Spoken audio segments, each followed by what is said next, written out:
దానికి నిన్నటి వరకు రాష్ట్రపతి ఓ మహిళ, కేంద్ర ప్రభుత్వానికి సారథ్యం వహిస్తున్న అత్యంత శక్తివంతమైన వ్యక్తి సోనియా గాంధీ ఓ మహిళ.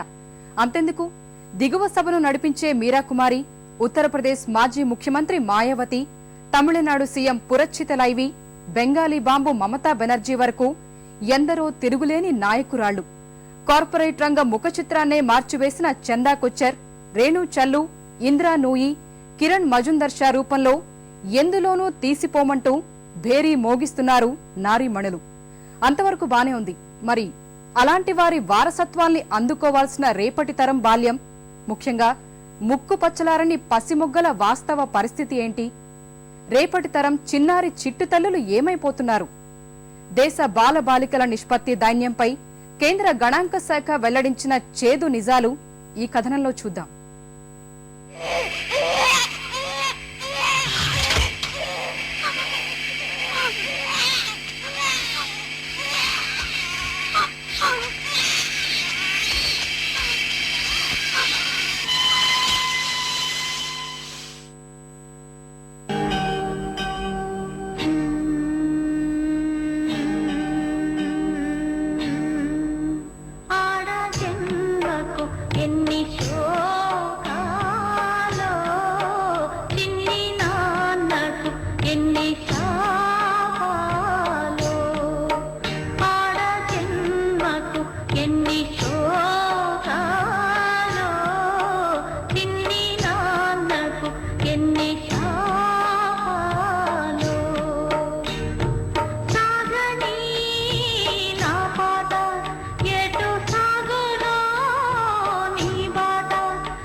నిజమే, ఆ చిన్ని తల్లికి ఎన్ని వేల శాపాలో.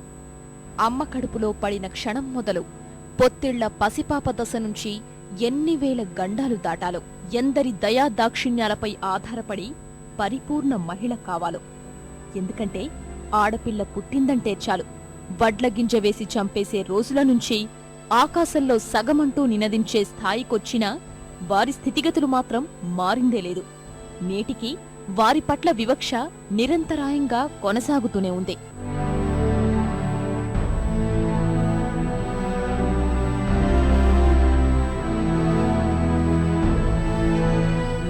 పట్టణీకరణ, అక్షరాస్యత వంటి విషయాలేవి లింగ నిష్పత్తిలో ఆడపిల్లల సమాన వాటాకు భరోసా ఇవ్వలేకపోతున్నాయి. దేశంలో లింగ వివక్ష ఇంకా తీవ్రస్థాయిలోనే కొనసాగుతోంది. ఇది కేంద్ర గణాంక విభాగం సరికొత్త నివేదిక చెబుతున్న చేదు నిజం. స్త్రీ పురుష నిష్పత్తి దేశవ్యాప్తంగా స్వల్పంగా పెరిగిన బాలబాలికల విషయంలో ఇంకా వ్యత్యాసం భారీగానే ఉంది.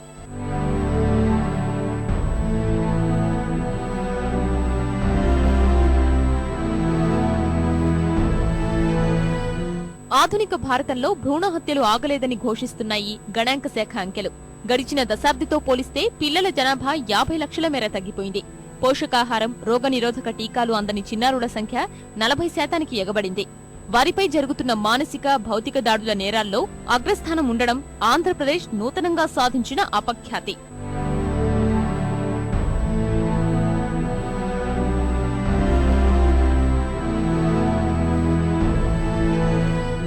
జనాభా విస్ఫోటనంలో చైనాను అధిగమించే దిశగా పయనిస్తున్న మన దేశం భావి భారతాన్ని మాత్రం నిర్లక్ష్యం చేస్తోంది.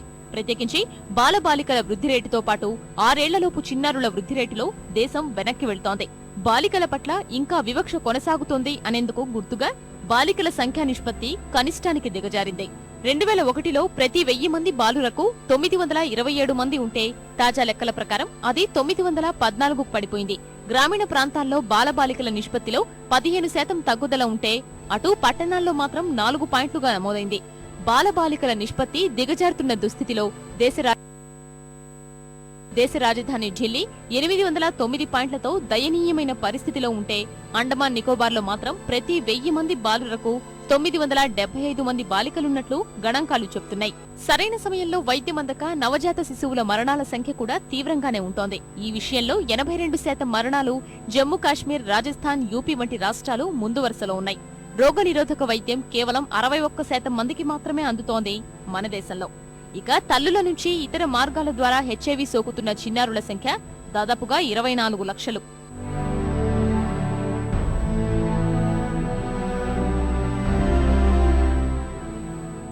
గడిచిన దశాబ్దితో పోలిస్తే 50 లక్షల మేర తగ్గిపోయినట్లు గణాంకాల మంత్రిత్వ శాఖ నివేదిక స్పష్టం చేసింది.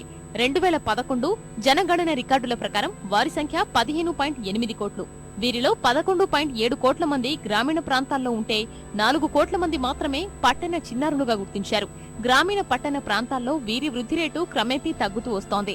జమ్మూ కాశ్మీర్, హిమాచల్ ప్రదేశ్, ఉత్తరాఖండ్, బీహార్, జార్ఖండ్, ఛత్తీస్గఢ్, మహారాష్ట్ర లాంటి మొత్తం 8 రాష్ట్రాల్లో స్త్రీ పురుష నిష్పత్తి గణనీయంగా పడిపోతోంది. ఒక్క ఉత్తర భారత రాష్ట్రము 900:1000 నిష్పత్తిని దాటిందే లేదు. చిన్న కుటుంబం, చింతలు లేని కుటుంబం అన్న ప్రభుత్వ పిలుపు పట్ల బాగానే స్పందించిన భారతీయులు నవజాత శిశువులకు పోషకాహారాన్ని, రోగనిరోధక శక్తి టీకాల్ని ఇప్పించడంలో నిర్లక్ష్యం వ్యవహరిస్తున్నారన్న విషయం ప్రస్తుత గణాంకాలతో స్పష్టమవుతోంది. ముఖ్యంగా బీహార్, మధ్యప్రదేశ్, ఒరిస్సా, ఆంధ్రప్రదేశ్, ఈశాన్య రాష్ట్రాల వంటి చోట్ల పోషకాహార లోపాలతో పిల్లలు పెరుగుతున్నారని ఓ అంచనా.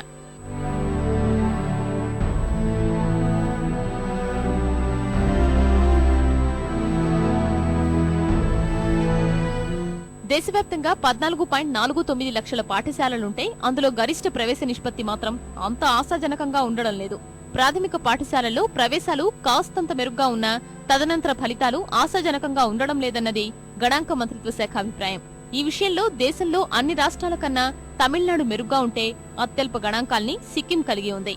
ఇప్పుడు ఉదాహరణకి స్త్రీకి ఇన్ని సమస్యలు ఉండటం వల్ల చిన్న చూపు కానీ, సమస్యలు కానీ, అవకాశాలు తక్కువ కానీ ఉండి ఇవాళ స్త్రీ ఉనికి ప్రశ్నార్థం అవుతుంది. అందువల్ల ఏంటవుతుంది, ఆడపిల్ల పుట్టడానికి ఇష్టపట్ల జనం, ముఖ్యంగా డబ్బున్నటువంటి వాళ్ళు కూడా ఆడపిల్లని ఇష్టపట్ల. డబ్బున్నటువంటి వాళ్ళు ఎక్కువ డబ్బు వెదజల్లి మరి గర్భస్థ శిశువుల్ని నాశనం చేస్తున్నారు. డాక్టర్లు కూడా ఆశపడి డబ్బున్న వాళ్ళు అబార్షన్ చేస్తే ఇచ్చే డబ్బు కన్నా ఆ తప్పు జరిగితే చట్టం శిక్షించే పెనాల్టీ తక్కువ అవుతుంది వాళ్ళకి.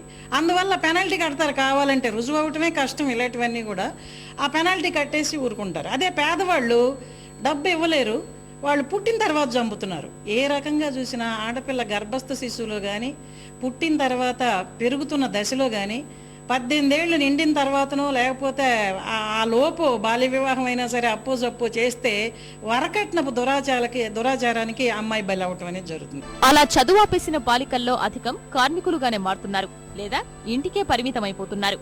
ప్రపంచంలోనే అత్యధికంగా భారత్లో 4,40,00,000 మంది బాల కార్మికులున్నారు. వీరిలో సగం మంది బాలికలే అని లెక్కలు చెప్తున్నాయి. గడిచిన దశాబ్దితో పోలిస్తే చిన్నారి బాల కార్మికుల సంఖ్య 1,20,00,000కు చేరింది. పాఠశాలలకు వెళ్లాల్సిన వయసులో చిన్నారులు పాన్, బీడా, టీ దుకాణాల్లో పనిచేస్తున్నారని గణాంకాలు వెల్లడిస్తున్నాయి. ప్రమాదకరమైన నిర్మాణ, ప్రైవేటు ఆటోమొబైల్ రంగాల్లోనూ ఉందని అంచనా.